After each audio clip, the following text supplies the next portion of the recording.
the Chibok girls abduction 10 years on. 10 years ago this week, 276 girls were abducted in the night from their school in Chibok, that's northeastern part of Nigeria. In the wee hours of April the 14th, 2014, Boko Haram members seized 276 girls from their dormitories in Government Girls Secondary School, Chibok local government area of Borno State. While the students were being transported into Sambisa forest in a truck, 57 of them jumped off the truck, leaving 219 on board. In May 2016, one of the girls, alongside her 6-month-old baby and a Boko Haram member to whom she was forcefully married, were rescued by members of the Civilian Joint Task Force. 5 months later, 21 other girls were released after a swap deal brokered by the Swiss government and the International Committee of the Red Cross. In November same year, another Chibok captive, Mariam Ali Meyanga, was also found with a child. In May of 2017, 82 of the abducted girls were released following another negotiation with the terrorist group. In 2018, another victim, Salome Pogu, was rescued. Now, there was no further successful release for another 3 years after that, until 2021, when another 4 Chibok girls regained their freedom. Actually, 2 of them escaped and the other 2 were rescued. The following year, 11 others were rescued. Last year, 4 of them were rescued, bringing the total figure of girls who had been rescued so far to 128. Now, a total of 91 Chibok girls are still missing. Some of them may have died because, according to statements made by some of the rescued girls, some of the girls died in captivity. Also, some of them found love while in captivity. Talk about the Stockholm syndrome. And they chose to remain with their Boko Haram husbands. However, we know that ever since, a lot of these insurgents, have also died because of some internal splits that happened, and that led to the creation of the Islamic State West Africa province, ISWAP. All right. Now, the big question a lot of international freedom groups are asking on social media is, where are the remaining 91 girls? And also, what is the Nigerian government actually doing to ensure that these 91 Chibok girls are brought back home safely? Now we're going to get into other issues, the parents of these girls, some of them that have died, and some of them that came back with children. They were abducted as children and they came back with children, and a lot of other crimes that have been committed against these innocent girls that were abducted from their fatherland. All right, gentlemen, a lot of talk is online about this whole Chibok issue, all right? Even though over the course of 10 years, we've had well over 10 other abductions, school abductions, all right? And it has sort of like emboldened these terrorist groups, to just go into schools and just kidnap the children and do what they want with it. But then, like we said, so far, in all of the 10 years, what are the issues that resonate with us, as a country, as a people?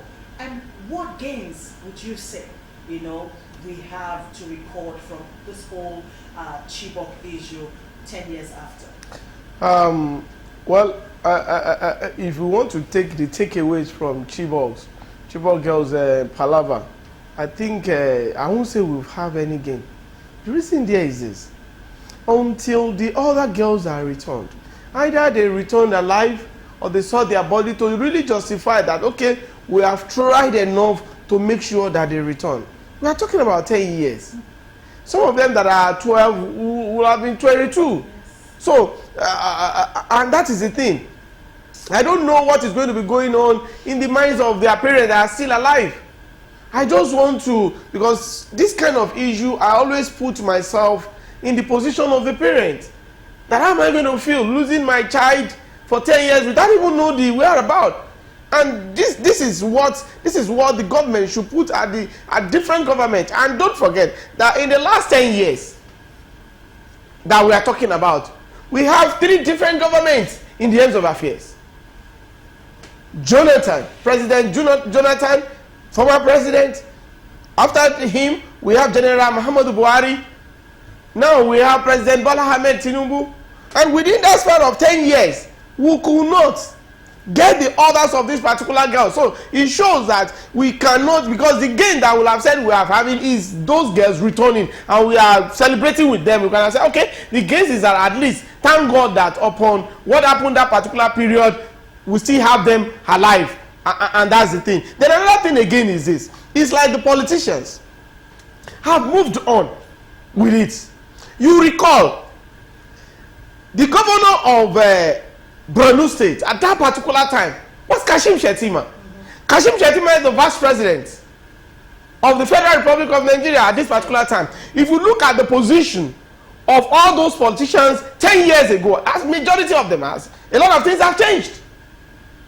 We have the chief of staff to the president was House of Rep member at that particular time. Now is what? He's the chief of staff to the president. We have a lot of things that have happened. We know at that particular time Akume, if I can recall very well, was the senator at that particular time. Now he's the secretary to the federal government, and they do as if nothing has happened. But this change in political portfolio, could that have done anything? Or could it do anything? Well, it couldn't have done anything because the political process. But one thing there is this: the way we search for those girls. Do we really search for them? Do we really go to any length? Even if you have to pay for those guys to be released? Do we really go deeper? Are we supposed to go deeper? So that is what country as a whole that we need to be answering ourselves. Then another thing again is this. In the northeast, even in the northwest, what do you know the damage that this particular Chibok girls issues has done to female girl child education in that particular geopolitical zone, especially in the northeast? And that's the reason why now the situation has changed. After him, we have the one of Dapchi. After one, we have the one of Kankara. We have several ones. Even in Lagos here, you remember in Ekpe, we have some guys who are picked up in Ondo and all those ones. Do you know the number of children, either male or female, that are school children that have been abducted? Have we learned any lesson? Did our security architecture have a kind of a squad that is meant to protect the school? Thank God now that Nigeria Army and the Nigerian police, but Nigerian police just have different area commanders specifically against kidnapping. They launched one yesterday in Ogun State. 3 different area commands that they want to be using that. Are they having that for the schools? Our schools are still porous, especially those ones in a delicate area. I travel to some part of Kwara State, and I look at where some certain primary school and colleges were being situated. They can easily be kidnapped, they are prone, and the police station is far away to all these schools. So I'm talking about Kwara State, which is the north central. Then if you want to go to our own place here, let me use one in Ogun State as an example. There is a place called Ijoko. There is a road called Agoro Road. There is one particular school there called Unity High School in Ijoko by Agoro Road. If you look at the distance of that place to where the police station is situated, they can even carry all the students in that school before you even, because it's miles away from the police station.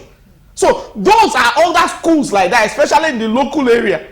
So what are the plans we planned in the last 10 years to make sure that there won't be any more adoption in our schools? So those are the things that we have to do as a takeaway as we're going on, but we have not planned for it. But I think by now that the police Nigerian police is coming up with all these anti-kidnapping whatever. I pray that they factor school into consideration so that they can be in a strategic place in case if something happen in a particular school they can easily move. But in the north it's going to be very, very difficult because how many police officers do we have? How many police stations do we have in the northeast? Then what are the miles away? Madam P, I can tell you from Dutse, which is the capital of Jigawa State, it is easy for you to get to Kano, another state, than going to some part of Jigawa State.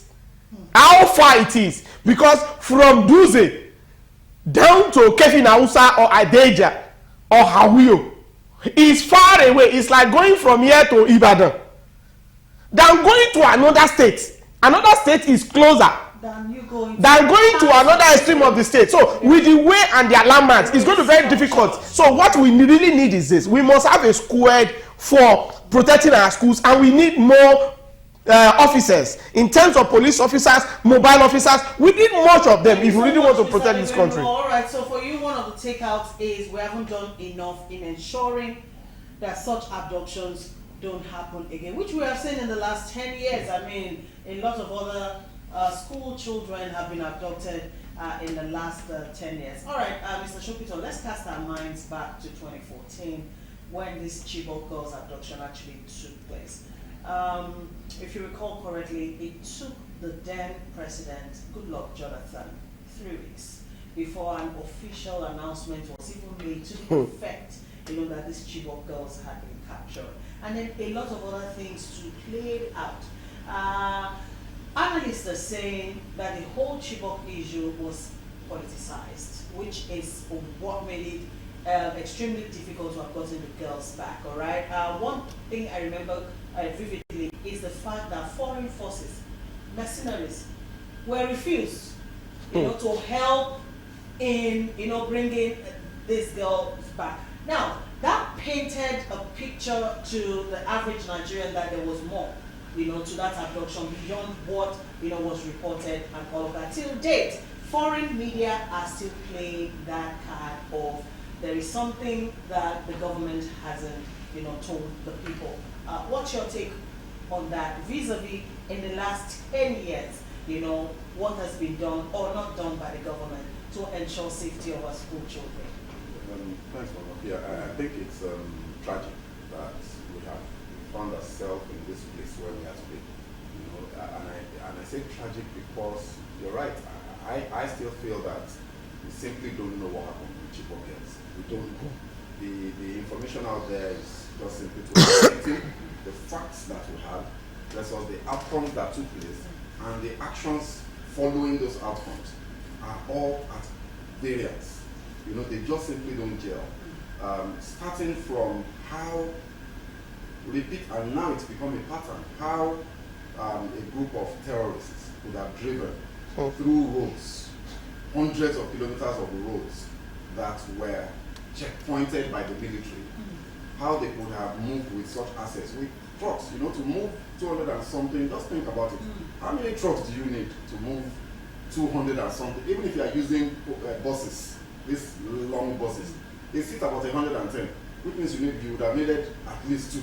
And the reports are that they use trucks, military trucks, and those trucks can't take more than, even if you stuff them like sardines, maybe 60 or 70. So that means you needed a convoy of trucks, apart from the combatants that would have had to accompany those trucks. So this was a convoy. So there's still the question of how that convoy moved undetected in and out, especially when it was reported that there was intelligence. There was information passed to the government before this thing happened. Yeah. They were aware, according to reports. So when you look at that and you look at the free access in and out, you look at the reports, that have been played repeatedly about the mercenaries that were, basically sabotaged and kicked out, even though those mercenaries clearly said they could bring these girls out safely, you begin to wonder what actually played out. And unfortunately, the way the kidnapping business works is one successful kidnap is going to breed 100. Yeah. It's just the way it works. So it points the way to the criminals that, oh wow, this is lucrative, this is possible. And that's why we've seen the epidemic that we now have. So it's very unfortunate. Now, unfortunately, I think it's a good time. This 10-year anniversary is a good time for us to perhaps shed some light on the reality we're all conveniently ignoring, which is that we have a radical, desperate emergency of an epidemic with regards to kidnapping in this country. What do I mean? Between 2014, when these girls were taken, and today, we've had, just from the reports that I've checked online alone, we've had more than 2,000 students kidnapped. Yes. There were some cases that were 300, almost 400. Yes. Or 2 cases were almost 400. That's 800 already. And then there were several cases that were about 200. There were some 100, some 50. If you add all of that together, we're talking well over 2,000 students and pupils. And the sad and very, very alarming part is that many of these people are not back. The Chibok girls that started this, many of them are gone. Let's face our reality. Sadly for the parents of these girls, they may never see their children again. Or maybe those children will turn up 10, 20 years from today and just come to greet their parents, if that's even possible. Because I believe that the child, that human being that is currently living with those terrorists is no longer the child that was taken away. They are completely different. They've been radicalized. Their thinking have been reprogrammed. They may no longer even feel a sense of connection to their original families. So this is the kind of damage that we've had. And then we've had cases like this repeated. What's her name? Leah Sharibu is still missing till today. She's not back simply because according to the report, she refused to recant her faith. So, and we have cases like that. So for me, we have to shed the light on this and find a solution that will be all-inclusive and that will deal with this decisively. Now, there is a safe school initiative that started, I think, under President Buhari. And then this administration will also continue with that. But I fear that in all of the things that I've read about it, it would appear as though, as usual with many things with governments, I'm not talking about this administration, I'm saying governments in Nigeria generally, there's a lack of sincerity, there's a lack of transparency. We just simply don't even understand exactly what that program means. The only thing that I've seen about it is that NSCDC will work in hand with the police to better police about 50 schools per state or something like that, And you can imagine the number of schools, especially in those states where the ungoverned spaces are huge. We are talking of hundreds, maybe thousands of kilometers of ungoverned spaces. And schools exist in these places. What exactly does this Safe School initiative mean? What are we doing about use of technology? What are we doing about tagging and tracking those children? Spending whatever money we need to spend so that these children will not just up and disappear into thin air and the parents just lose them, society lose them. These are children who knows what they would have turned out to be in their future. It's also terrible.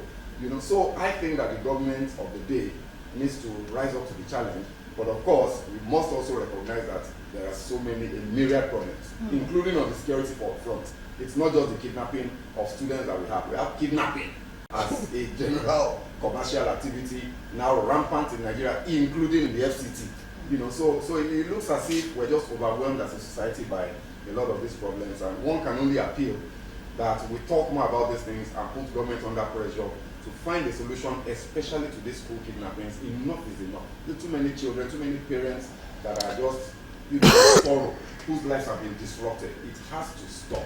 Government needs to do more and do something. Okay. You want to ask I think another thing again is this. I think it behoves on this government, led by President Bola Ahmed Tinubu, to really do something on Chibok girls. Because I could recall that it was part of Nigerians that are very, very focal at that particular time. And this Chibok girls issue was one of the things that cost President Goodluck Jonathan the election in 2015.